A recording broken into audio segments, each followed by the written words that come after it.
तो गाइस मैं हूं अंकित और आप दिख रहे हैं रेसलिंग फैंस नेटवर्क। शुरू करते हैं अपनी बातों को। सबसे पहले हम लोग काजुचिका ओकाडा से। तो ओकाडा को लेकर भी रिसेंटली में अपडेट वगैरह नहीं आ रही थी। मतलब लास्ट टाइम हमने सुना था पीडब्ल्यू इंसाइडर की तरफ से रॉयल रंबल से पहले कि जो ओकाडा हैं और सासा बैंक्स ये दोनों ही डब्ल्यूडब्ल्यू के अंदर नहीं आएंगे। तो उसके बाद मैंने इनकी स्टोरी कवर करना खत्म कर दी थी, लेकिन अभी उसके बाद कुछ मेजर हुआ है तो मुझे लगा आपको बता देना चाहिए। ये रिपोर्ट निकल के सामने आई है, कहा गया है pro wrestling tees has been told to remove all Kazuchika Okada merchandise. तो अगर आपको नहीं पता तो मैं आपको बता दूं कि प्रो रेसलिंग टीज एक एफिलिएटेड वेबसाइट है जो कि रेसलर्स की मर्चेंडाइज वगैरह बेचा करती है। अब यहाँ पे इनको ऑर्डर हुआ है कि आप काजुचिका ओकाडा की मर्चेंडाइज अपने शॉप पे से, अपने वेबसाइट पे से रिमूव कर दो। ये आप देख सकते हो कि उनकी तरफ से ऑफिशियल ट्वीट भी निकल के सामने आया था, उनके लोगों की तरफ से, उनके ऑफिसर्स की तरफ से। यहाँ पे कहा गया था I was just told to remove all Okada merchandise from pro wrestling tees, so if there was ever something you wanted you have about 12 hours. तो 12 घंटे के अंदर ये रिमूव कर देंगे अपनी वेबसाइट पे से मर्चेंडाइज, जो कि अभी तक रिमूव हो भी गई होगी। लेकिन इसके पीछे का रीज़न क्या है, आखिर ऐसा क्यों है एंड किसने ऑर्डर दिया है? तो मैं आपको बता दूं कि ये चीज़ तब होती है, मोस्टली क्या हमेशा तभी होती है जब कोई रेसलर किसी और कंपनी के साथ साइन हो जाता है एंड उस रेसलर के पूरे राइट्स वो कंपनी अपने कॉन्ट्रैक्ट के अंदर ले लेती है।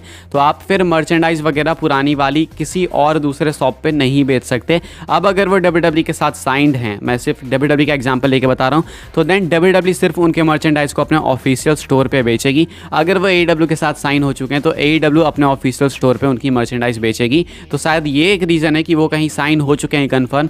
इसी वजह से पीडब्ल्यू टीज यानी प्रो रेसलिंग टीज को ऑर्डर मिला है कि आप अपने शॉप पे से, अपनी वेबसाइट पे से ये मर्चेंडाइज हटा लो 12 घंटे के अंदर, जो कि अब तक हट भी चुके होंगे। तो ये एक मेजर स्पॉइलर है कि काफ़ी जल्दी काजुचिका ओकाडा आपको किसी प्रो रेसलिंग प्रमोशन में देखने को मिलेंगे। अभी कुछ टाइम पहले वो टीएनए में अपीयर हुए थे। कुछ लोग कह रहे थे भाई टीएनए चला गया, तो वो टीएनए में वन ऑफ अपीयरेंस देने गए थे। वहाँ पे वो साइंड नहीं है कॉन्ट्रैक्ट के अंदर, वो सिर्फ एक वन ऑफ अपीयरेंस के लिए वहाँ पे गए थे।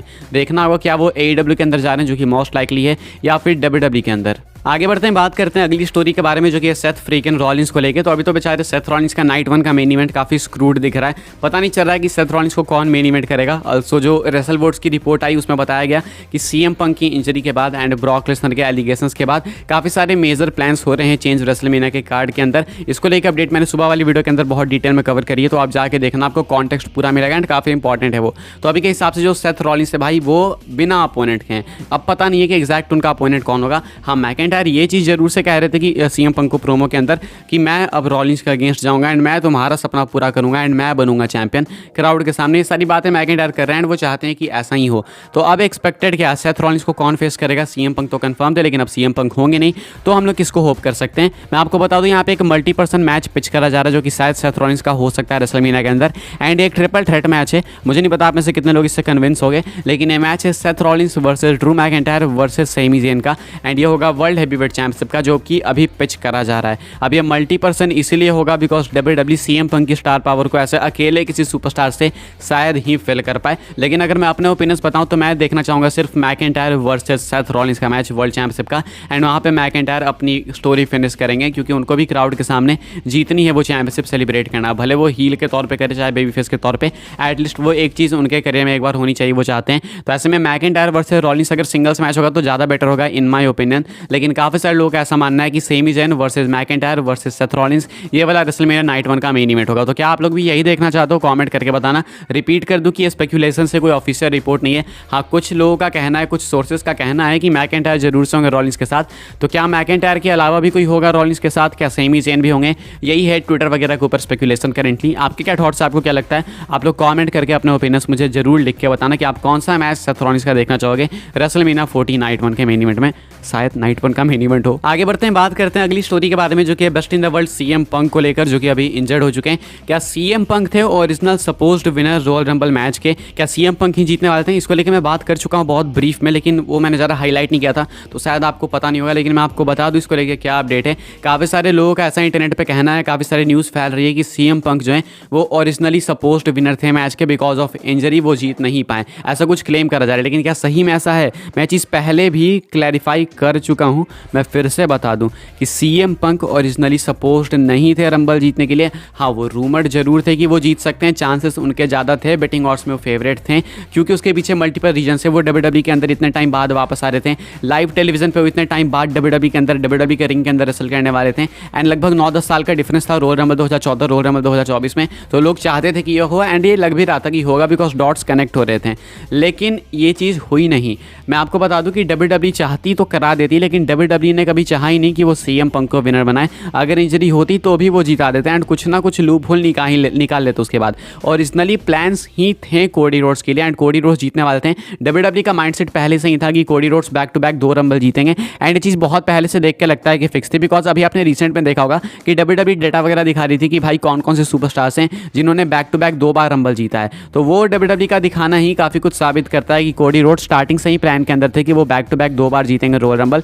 तो अभी ये जो सोर्सेस वगैरह है, पता नहीं कौन से वैसे सोर्सेस है, लेकिन इंटरनेट पे स्पेशली इंस्टाग्राम पे न्यूज़ काफ़ी वायरल है कि CM पंक ओरिजिनली सपोज थे मैच जीतने के लिए। तो ऐसा बिल्कुल भी नहीं है, इंजरी ने कुछ भी अफेक्ट नहीं करा। इंजरी ने अगर कुछ अफेक्ट करा है तो CM पंक के रेसलमेनिया पार्टिसिपेशन को, वो रॉयल रंबल मैच के अंदर जिस तरीके से जो चीज़ जो सुन के गए थे WWE की तरफ से कि ये होगा, वही हुआ है और कुछ भी नहीं। CM पंक सपोज नहीं थे, कोडी रोड्स स्टार्टिंग से प्लान थे एंड वही जीतते हैं रॉयल रंबल मैच को। तो कुछ भी यहाँ पे अनस्क्रिप्टेड नहीं था या फिर लास्ट मोमेंट पे कुछ चेंज यहाँ पे नहीं हुआ है। आगे बढ़ते हैं, अगली स्टोरी कवर करते हैं जो कि है गुंथर को लेके, रिंग जनरल को लेके। गुंथर की भी रेन अच्छी खासी लंबी हो चुकी है एंड अभी तक ये हेडक नहीं लग रही। कमाल की बात यह है गुंथर ने आज 600 दिन कंप्लीट कर लिए, बस कुछ घंटे पहले करे थे इन्होंने, मैं आपको अभी बता रहा हूँ। Gunther has officially surpassed 600 days as WWE intercontinental champion, a total of 91 championship defenses recorded across TV, pay per view, house shows and dark matches. यानी कि इनकी रेंज जो है इंटरकॉन्टिनेंटल चैंपियनशिप की वो 600 दिनों की हो चुकी है, लगभग 2 सालों की, लगभग अप्रॉक्स मान के चलो, कुछ कमी है।